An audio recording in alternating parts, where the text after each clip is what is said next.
I have a confession to make. I like old school beat-em-ups. I have ever since I first played Double Dragon and Final Fight all the way back in the 1980s. And even as one-on-one fighting games became all the rage in the 90s, I still kept up with the Streets of Rage sequels. The truth is, it wasn't just the best brawlers either, because I was more than happy to waste a whole afternoon on a lot of the lesser entries, like Rival Turf or the Combat Tribes.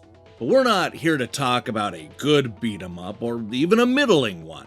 Oh no, today we're going to talk about Breakneck City, a terrible new brawler that fundamentally misunderstands why people like me love the genre.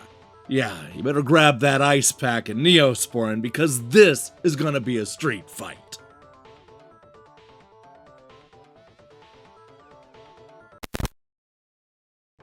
Stop me if you've heard this one before. When local businesses feel the heat from a violent gang controlling the streets of Breakneck City, two tough women decide to take matters into their own hand and dismantle the crime syndicate one thug at a time.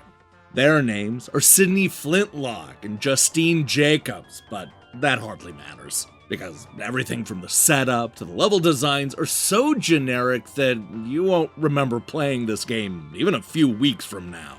Inspired by the beat-em-ups of the 1990s, this is a straightforward brawler where you kick and punch your way through 6 low-polygon stages in hopes of eventually finding the evil crime lord.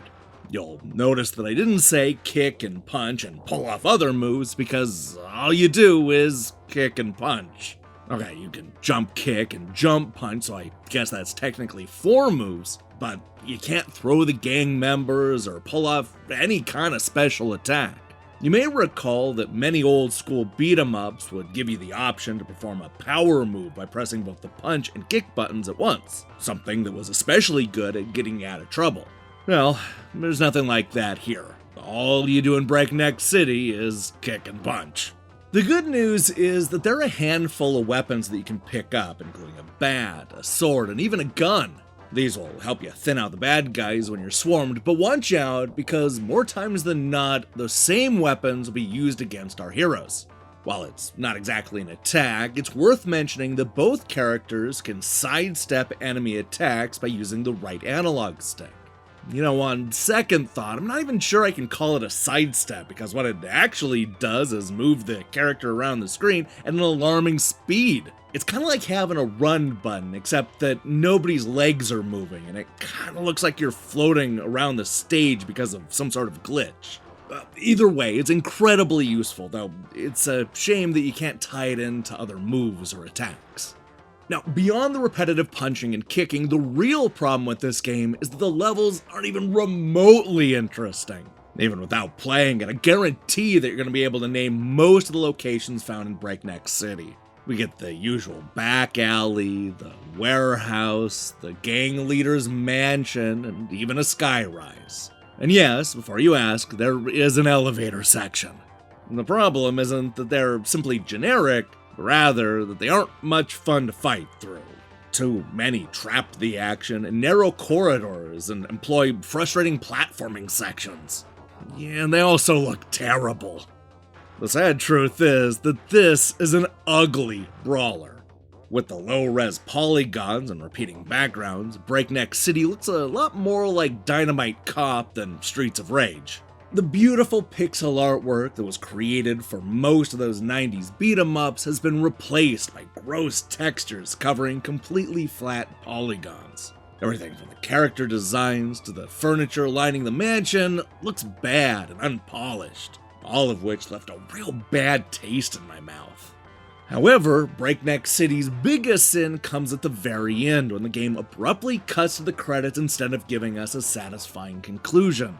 You know what, it's actually worse than that, because they've perfectly set things up to recreate Final Fight's iconic ending. You know, where we kick the evil crime boss out the window and to his death. Here we have the characters in place, and the setting is perfect, yet Breakneck City can't even get that right. Ugh, what a disappointing way to end a terrible and unsatisfying game.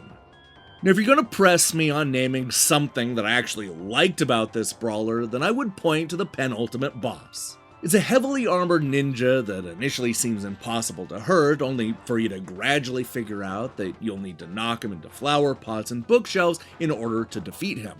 That's a puzzle that you need to solve, which is a whole lot more than I can say about the other 5 bosses.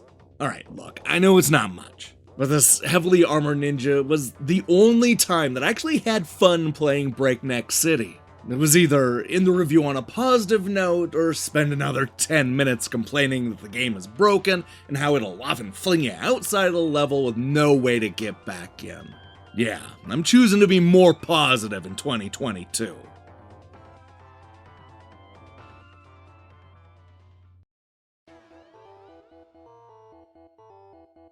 If you're like me and enjoy old school beat-em-ups, then do everything in your power to avoid Breakneck City. This is a far too easy brawler with simplistic gameplay, generic levels, and a story that you'll forget seconds after the game is over. It's a game that attempts to honor the classic beat-em-ups in the 1990s, only to completely misunderstand what made games like Final Fight and Streets of Rage fun in the first place. With so many classic brawlers to choose from and plenty of modern takes that are just as good, I honestly can't think of a single good reason why you should play Breakneck City. Hey, thanks for watching our review. If you liked what you saw here, then you should know that we post new reviews and features almost every day. Now here's the question I have for you. What is the worst beat 'em up that you've ever played? Man, there have been some really crummy ones over the years. So I'm actually excited to see your picks in the comments below. In other news, we'll be back later this week with a deep dive into a classic magazine that I bet you've never heard of. See how it links to not just the Atari 2600, but also Night Trap and that terrible fighting game Balls. You know the one, it ends with a Z. If that sounds good to you, then I strongly recommend you click that subscribe button and support what we're doing here. Until then.